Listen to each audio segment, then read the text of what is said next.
All right, so we're getting into our first section of our Workplace 20 booklet. And so it's all on trigonometry. So we're going to take, if you haven't gone back and watched the review of the different formulas, please do that first. It's just nice to have all of those formulas because I'm going to reference them as we go. So, and I have a paper that looks like this. All right, so for trig, it goes through in our booklet. Just going to quickly talk about the hypotenuse. The opposite is always across from the angle that's known, and the adjacent is always beside it. And then the hypotenuse is always across from the right angle. So it's always a good habit to get into to just quickly label what you have and go from there. So just going to turn my page over real quick here, and we are going to start with one quick example. So here's an example. It's just figuring out an angle. So if I'm looking for an angle, like in this one here, it does actually tell me like this is tan, this is sine, this is cosine. And the reason that I use tangent in this case is because I happen to have an opposite. So I'm just going to label that. That's my opposite. Okay, and then my adjacent happens to be beside. And the hypotenuse would be over here, but I don't need to bother labeling it because I'm not looking for it and I don't have it. So it's meaningless at this point. So I do need something that uses opposite and adjacent. If I go to my formula sheet, I can see that tangent uses opposite and adjacent. And if I'm looking for just the angle in question, then I'm going to use this variation of my formula. So let's go ahead. Let's calculate what is the opposite and the adjacent. So that's going to equal 7.9 divided by 12.3. When I calculate that, I get 0.6423. Then on my calculator, I'm just going to put that into the screen there. So 7.9 divided by 12.3. Like I said, the 0.6423. And then I'm going to go second function tan on my calculator. Sometimes you might have to go second function tan first and then put in those 4 digits. So in the end, my angle is going to equal about 32.7 degrees. Okay, making sure that you have the degrees sign there just to show your units. All right, I'm going to also do question number 2 here near the bottom. So if I happen to have 2 sides and I'm looking for a third side, I can just use Pythagoras theorem. I don't have to use a sine, tangent, or cosine. So I had said that at the beginning of my last video. So let's go ahead and put that together. So I am looking for a leg. It doesn't matter which one's going to be called my opposite or hypotenuse. Or it does matter which one's my hypotenuse. It doesn't matter about opposite or adjacent because I not reference any angles. So because I do have my hypotenuse, I can go 19.8 squared. Then I can just do a subtraction because I'm looking for a leg. 10.6 squared is equal to my h squared. So do some calculations there. I did this one, 392.04. Take away 112.36. Do that calculation. I got 279.68. And lastly, I do need to square root that, giving me 16.7. This is in centimeters, and that is equal to my h. That's my final answer.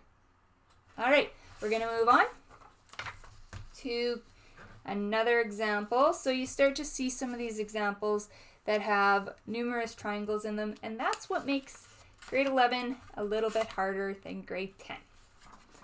So we are skipping over to number 4. I will do that one with you.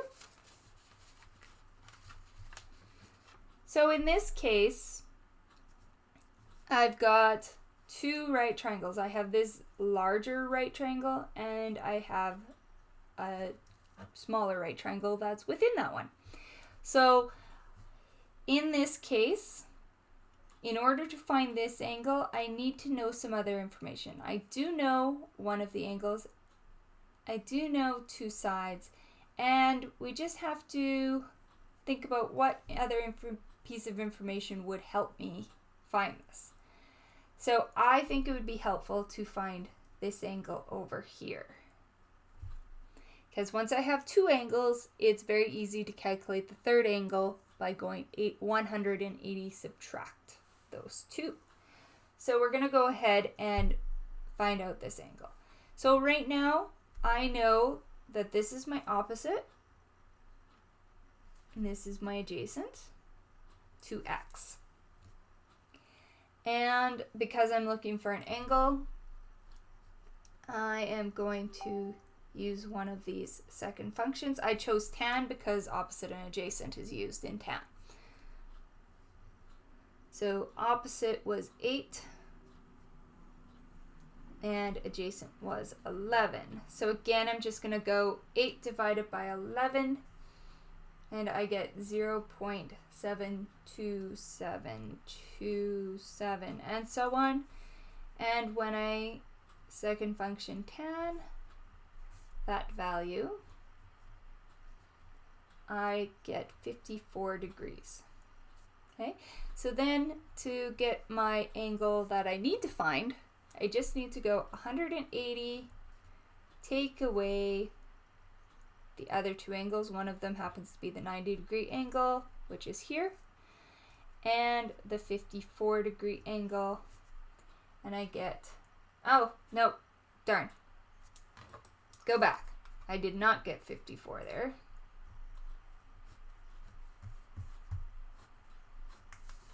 Like I said, I don't edit any of this. I get 36 degrees here. So I need to take away 36 degrees.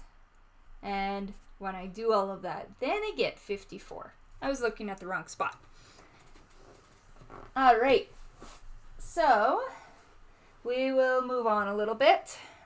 Some of these other ones, just looking at this one here, I'd probably go ahead and I know enough information. I know my angle, I know one side, so if I'm looking for my hypotenuse in number 5, I could just go, oh, that's probably going to be cosine of 28 is equal to the 6.3 over x. And if that's the case, I switch those and it's just going to be x is equal to 6.3 divided by cos 28. Little hint on that one. I wasn't going to do that one, but figured I'd stop. All right, so looking on, we've got more where we're looking for angles, so I'm just going to skip over that one.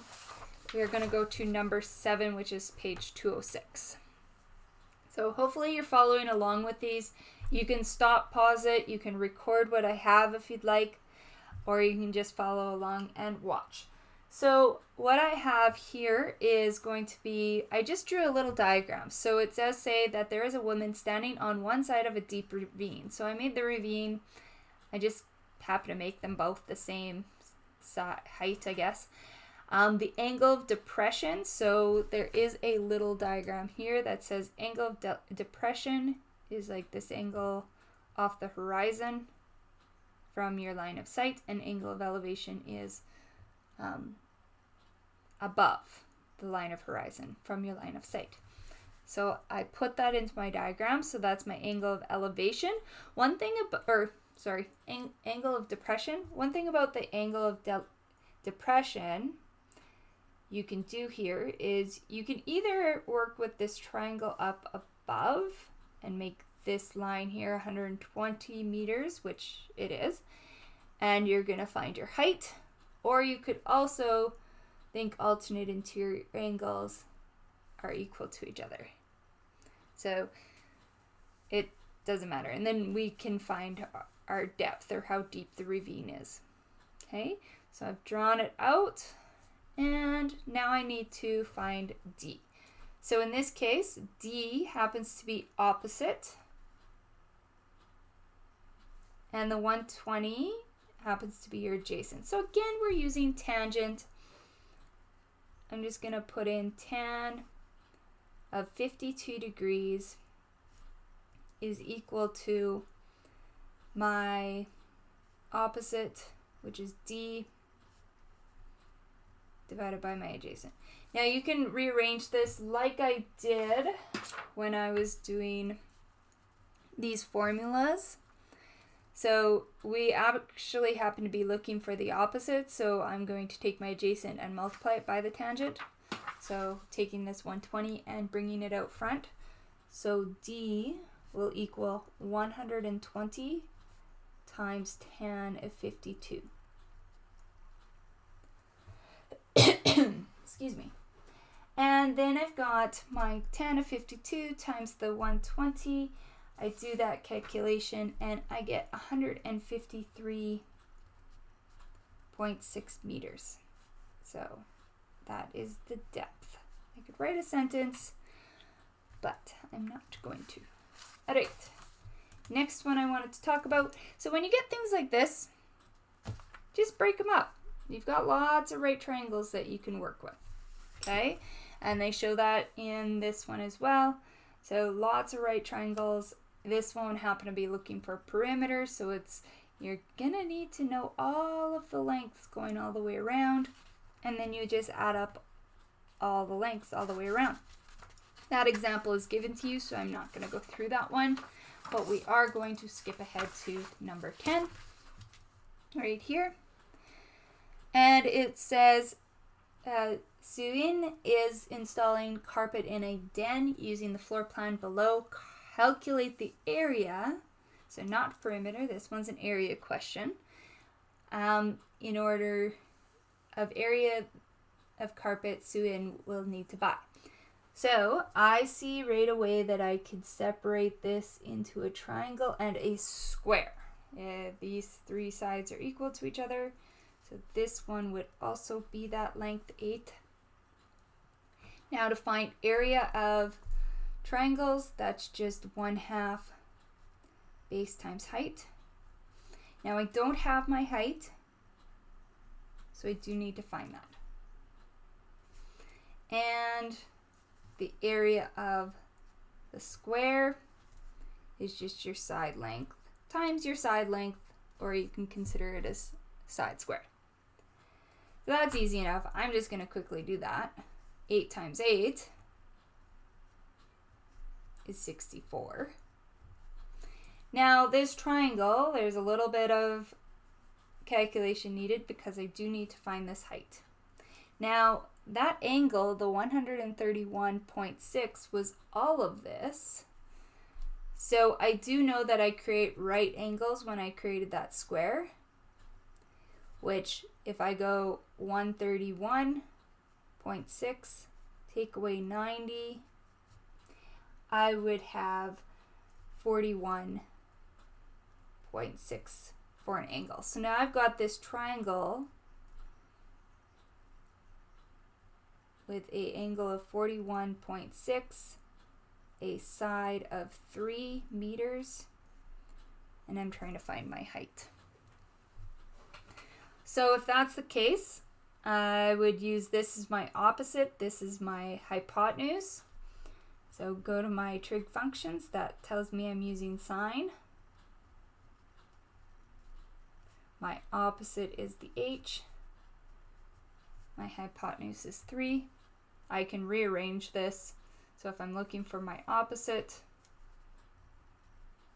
it's 3 times sine 41.6 degrees. And when I calculate that, I get like 1.99. So I'm just going to say that that's equal to 2 meters.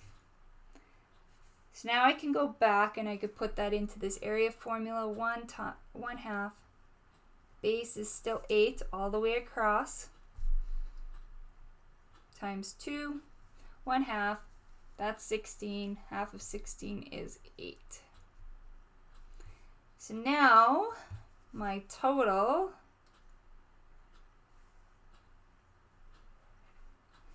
is going to do my total here. is 64 plus 8 equals 72 meters squared. All right, that is your 4.1 section. Try those out. There are a lot of problems where you have to just check it out and ask questions and things like that. Hopefully this video did help.